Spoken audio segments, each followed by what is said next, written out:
Hello friends, તો સ્વાગત છે તમારું મારી ચેનલ ઉપર. અને આજની આપણી રેસીપી છે વેજ મોમોઝ, એ પણ મેંદાના નહીં, ઘઉંના લોટના આપણે આજે હેલ્ધી એવા મોમોઝ બનાવીશું.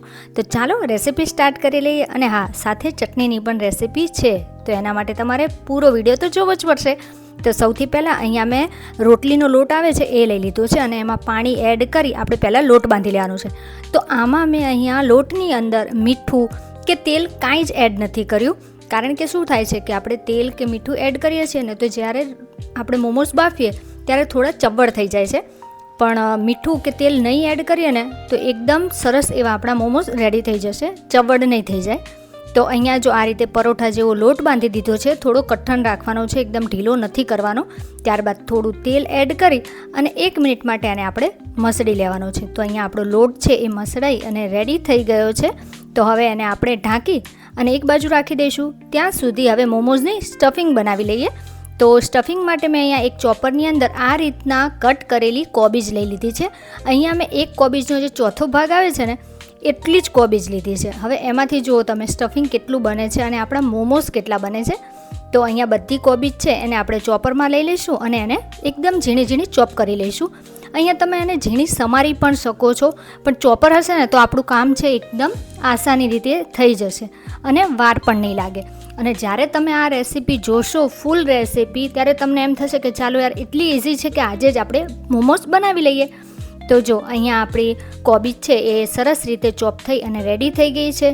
તો કોઈ ઝંઝટ વગર એકદમ કાપવાનું અને ઝીણું ઝીણું કાપવું, એક સરખું કટ કરવું, એના બદલે આ ચોપરમાં બધી કોબીજ છે જો એક સરખી ઝીણી એવી કટ થઈ ગઈ છે. હવે એ જ ચોપરની અંદર આપણે અહીંયા ગાજર અને અડધું કેપ્સિકમ લીધું છે. અહીંયા મેં 1 ગાજર લીધું છે અને અડધું કેપ્સિકમ લીધું છે. બસ એને પણ આપણે એ જ રીતે કોબીજની જેમ ચોપરની અંદર એકદમ ઝીણું ઝીણું ચોપ કરી લેવાનું છે. તો જો બંનેને સમારતા વાર ન લાગી, હા એટલે કે સમારીએ તો વાર લાગે, પણ જો ચોપરથી ચોપ કરીશું ને તો થોડીક જ વારમાં આપણું જે સ્ટફિંગનું શાકભાજી છે એ બધું ચોપ થઈ જશે. હવે અહીંયા મેં કોબીજ, ગાજર અને કેપ્સિકમ એડ કર્યા છે. તમારે જો ડુંગળી એડ કરવી હોય તો તમે કરી શકો છો, પણ મેં અહીંયા ડુંગળી એડ કરી નથી. હવે જો અહીંયા આપણા જે શાકભાજી છે એ બધું સ્ટફિંગના એ રેડી થઈ ગયા છે. તો હવે સ્ટફિંગ રેડી કરી લઈએ આપણે. તો અહીંયા એક પેનની અંદર 2 ચમચી જેટલું મેં તેલ એડ કર્યું છે અને એકદમ ઝીણું ઝીણું સમારેલું લસણ, આદું અને લીલા મરચાં લઈ લીધા છે. હવે મરચાંની તીખાશ છે એ મેં મીડિયમ રાખી છે, કારણ કે શું છે કે બાળકો પણ ખાય છે. તો અહીંયા 1 મિનિટ માટે આદું, લસણ અને મરચાં છે એને સોતે કરી લઈશું. અને ત્યારબાદ જે આપણે શાકભાજી છે એ ચોપરમાં ચોપ કર્યું હતું ને, એ આપણે એડ કરી એને આપણે સતત હલાવતા રહેવાનું છે, જેથી એનું પાણી છે ને એ છૂટું પડી જાય, એટલે કે સુકાઈ જાય. હવે અહીંયા મેં ગેસની ફ્લેમ છે એ મીડિયમ ટુ હાઈ રાખી હતી, જેથી આપણું સ્ટફિંગ છે ને એ સોગી, એટલે એકદમ પાણીવાળું ન થાય અને થોડું ક્રન્ચી પણ રહે, એકદમ વધારે પડતું પણ ન બફાઈ જાય. તો અહીંયા ઉપરથી મેં મરી પાવડર એટલે કે મરિયાનો ભૂકો અને મીઠું એડ કરી લીધું છે. મીઠું થોડું મેં અહીંયા ચડિયાતું રાખ્યું છે, કારણ કે આપણે લોટમાં મીઠું એડ કર્યું નથી. તો બસ જો આ રીતના આપણું સ્ટફિંગ રેડી છે. પણ હા, થોડો મેં અહીંયા 1 ચમચી જેટલો સોયા સોસ પણ એડ કરી લીધો છે. હવે આ સ્ટફિંગમાં શું થશે, થોડું છૂટું છૂટું રહે છે, પણ આને એકદમ જ્યુસી આપણે બનાવવાનું છે. તો જો સૌથી પહેલાં આપણે એને આ રીતના સાતડી લીધું છે. હવે આપણે સ્ટફિંગ છે અને જ્યુસી કઈ રીતે બનાવીશું કે જ્યારે મોમોસ ખાઈએ ને ત્યારે એકદમ શાકભાજી બધા છૂટા ન પડે અને એકદમ જ્યુસી બની જાય સ્ટફિંગ. તો અહીંયા મેં 1 ચમચી જેટલો કોર્નફ્લોર અને 2 ચમચી જેટલું પાણી એડ કરી લીધું છે. અને આ રીતના આપણી સ્લરી રેડી કરી લીધી છે, એટલે કે કોર્નફ્લોરનું પાણી રેડી કરી લીધું છે. બસ આ પાણી છે એ તમે આ સ્ટફિંગની અંદર એડ કરશો અને 2 મિનિટ માટે એને ચલાવતા રહેશો. તો આપણું જે સ્ટફિંગ છે ને એ એકદમ છૂટું નહીં પડે, એકદમ ચૂઈ જ લાગશે, એટલે કે એકદમ આમ ખાઈએ ને ત્યારે કેવું જ્યુસી થઈ જાય છે. બસ આપણું એ જ સ્ટફિંગ રેડી થઈ ગયું છે 2 મિનિટની અંદર. તો હવે આ સ્ટફિંગ છે એને ગેસની ફ્લેમ બંધ કરી દઈએ અને થોડી વાર માટે એને ઠંડુ કરવા માટે મૂકી દઈએ. તો સ્ટફિંગ ઠંડુ થાય છે ત્યાં સુધી આપણે મોમોસ બનાવી લઈએ. તો જે લોટ બાંધેલો હતો એ જો આ રીતના સરસ થઈ ગયો છે. હવે એને આપણે સારી રીતે 1 મિનિટ માટે મસળી લેવાનો છે. અને તેલ એડ કર્યું હતું ને એટલે ઉપરથી સુકાયું પણ નથી. તો હવે અહીંયા હું એક મોટો લુઓ લઈ લઈશ, કારણ કે હું એક મોટી રોટલી બનાવીશ અને એમાંથી આપણે મોમોઝ માટેની પૂરી બનાવવાની છે. તો એક પૂરીની પણ ઝંઝટ નહીં. હવે અહીંયા મેં એક મોટો લુઓ લઈ લીધો છે, એમાંથી 2 પૂરીનો તૈયારી કરી છે. પણ હા, જો તમે એને પ્લેટફોર્મ ઉપર કે કોઈ મોટા પાટલા ઉપર વણશો ને, એટલે મોટી જે રોટલી વણશો ને, તો તમે એમાંથી 3થી 4 મોમોઝની પૂરી રેડી કરી શકશો. અને અહીંયા મેં એની સાઇઝ રાખી છે એકદમ આપણે કેવી રોટલી બનાવીએ છીએ ને, બસ એટલી જ, વધારે પાતળી પણ નહીં અને વધારે જાડી પણ નહીં. તો જો અહીંયા આ રીતના મેં જાડાઈ થોડી રાખી છે, એટલે જાડી પણ નથી અને પાતળી પણ નથી, એકદમ જે આપણી રોટલીની કેવી જાડાઈ હોય છે, બસ એટલી જ રાખી લેવાની છે. તો બસ હવે આપણે મોમોઝ બનાવી લઈએ. તો અહીંયા મેં 1 થી 1.5 ચમચી જેટલું સ્ટફિંગ લઈ લીધું છે અને હું અહીંયા મોમોઝનો જે શેપ બહાર મળે છે ને, બસ એ રીતના મોમોઝ બનાવી લઉં છું. તો એને આ રીતના ફોલ્ડ કરતા જઈને પછી આપણે એને મોમોઝનો શેપ આપી દઈશું.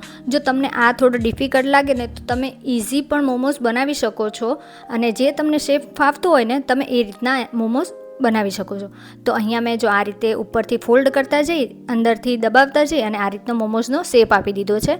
તો આ રીતના મેં બધા મોમોઝ બનાવી લીધા હતા. હવે જે આપણે સ્ટીમ કરવાના છીએ એ જ ડીશને આ રીતે જો ઢોકળિયાની કાણાવાળી ડીશ છે, એને આપણે થોડી તેલવાળી કરી લેવાની છે, એટલે કે ગ્રીસ કરી લેવાની છે. અને હવે એક એક કરી આપણે બધા મોમોઝ છે એને આપણે મૂકતા જઈશું આ ગ્રીસ કરેલી ટ્રે ઉપર. અને જો અહીંયા મારે પણ થોડા ઘણા જે આપણે કહીએ ને કે શેપ છે, થોડા ઘણા સરખા તો નથી જ, કારણ કે પછી બાળકોને પણ મન થાય કે ચલો અમે પણ બનાવીએ. તો અહીંયા એ લોકો પણ સાથે હેલ્પ કરતા હતા, એટલે અહીંયા જો મોમોઝ છે એને મેં 10 મિનિટ જેટલું સ્ટીમ કરવા માટે મૂકી દીધા છે. હવે મોમોઝ સ્ટીમ થાય છે ત્યાં સુધી આપણે મોમોઝની ચટણી તો બનાવવી પડશે ને, એકદમ તીખી બહાર મળે એવી. તો એક તપેલીની અંદર મેં આ રીતના 4 ટમેટાં લીધા છે અને આ રીતના કટ લગાવી દીધો છે. ઉપરથી 10 થી 12 નંગ જેટલી લસણની કળી, દેશી જે મરચાં સૂકા આપણે ઘરમાં રેગ્યુલર યુઝ કરીએ છીએ એ 2 નંગ લીધા છે અને 2 નંગ લીધા છે કાશ્મીરી મરચાં. હવે થોડું પાણી એડ કરી એને આપણે 3 થી 4 મિનિટ માટે ઉકળવા દઈશું ઢાંકણ ઢાંકીને. હવે 3 થી 4 મિનિટ બાદ આપણે ઢાંકણ ખોલીએ તો જો ટમેટાની સ્કીન છે એ તરત કેવી છાલ ઉતરી જાય છે. તો બસ આપણે આ સ્ટેજ ઉપર જ ટમેટાં છે એને આ રીતે છૂંદી લઈશું અને ગેસની ફ્લેમ છે એને ફરીથી ચાલુ કરી દીધી છે. અને હવે એકદમ ઘાટી આપણે જે બનાવવાની છે ચટણી, તો એના માટે મેં જે કોર્નફ્લોરની સ્લરી બનાવી હતી, બસ એવી જ સ્લરી એક આવી બનાવી આપણે આ સોસની અંદર, એટલે કે જે આ ટમેટાનું પાણી છે એની અંદર એડ કરી દઈશું, એટલે કે પાણી આપણું એકદમ ઘાટું થવા માંડશે કોર્નફ્લોરના લીધે. તો બસ હવે આ રીતના થઈ જાય ત્યારબાદ આપણે ગેસની ફ્લેમને બંધ કરી આપણે ટમેટાની ચટણી જે બનાવવાની છે એને ઠંડી કરી લઈશું. અને આ બાજુ જો 10 મિનિટ બાદ આપણે ઢાંકણ ખોલી ઉપરથી થોડું મેં અહીંયા તેલ લગાડી દીધું છે, જેથી મોમોઝની શાઇન છે એકદમ સુપર્બ આવે. અને ઉપરથી મેં ચીલી ફ્લેક્સ એડ કરી લીધા છે, પછી ધાણાભાજી છે એ પણ ભભરાવી દીધી છે અને એને આપણે ઢાંકણ ઢાંકી 4 થી 5 મિનિટ માટે ફરીથી સ્ટીમ થવા દઈશું. તો એકદમ ટેસ્ટ અને લુક એકદમ સરસ આવી જશે. હવે આપણે મોમોઝની ચટણી બનાવી લઈએ. તો ઠંડુ થઈ ગયું હતું ટમેટાને જે આપણે પાણી કહીએ કે ચટણી કહીએ એ, તો મિક્સી જારની અંદર લઈ લીધું. ત્યારબાદ સ્વાદ પ્રમાણે મીઠું એડ કરી આપણે એને પીસી લેવાનું છે. તો જો થોડી વારમાં જ આપણી ચટણી છે એ રેડી થઈ ગઈ છે મોમોઝની. એને આપણે એક બાઉલમાં કાઢી લઈએ. તો રેડી છે આપણી બહાર જેવી જ એટલી જ તીખાશવાળી મોમોઝની ચટણી. અને આ બાજુ આપણા મોમોઝ છે એ પણ સ્ટીમ થઈ ગયા છે. તો જો લુક કેટલો સરસ આવે છે. ઉપરથી તમે આ રીતના બધું નાખશો ને, ભભરાવશો ને, એટલું સરસ લાગે છે અને ખાવામાં તો ટેસ્ટી બને જ છે. તો ચલો હવે એને આપણે સર્વ કરી લઈએ. તો જો હું તમને એક મોમોઝ છે એને બતાવું કે અંદરથી જે સ્ટફિંગ એડ કર્યું હતું ને, તો એના લીધે કેટલું સરસ ઉપરથી જો તેલ એડ કર્યું નહોતું લોટમાં, એટલે કેવું સરસ રીતે તૂટે છે. એકદમ આપણે જે ચવડ થાય છે ને એવા નહીં થાય. અને અંદરથી પણ એકદમ ચૂઈ, એટલે કે એકદમ જ્યુસી સ્ટફિંગવાળા મોમોઝ આપણા રેડી થઈ ગયા છે.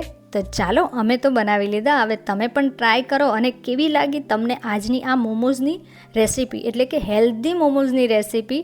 તો કમેન્ટમાં જણાવો કે કેવો લાગ્યો તમને આજનો વિડીયો.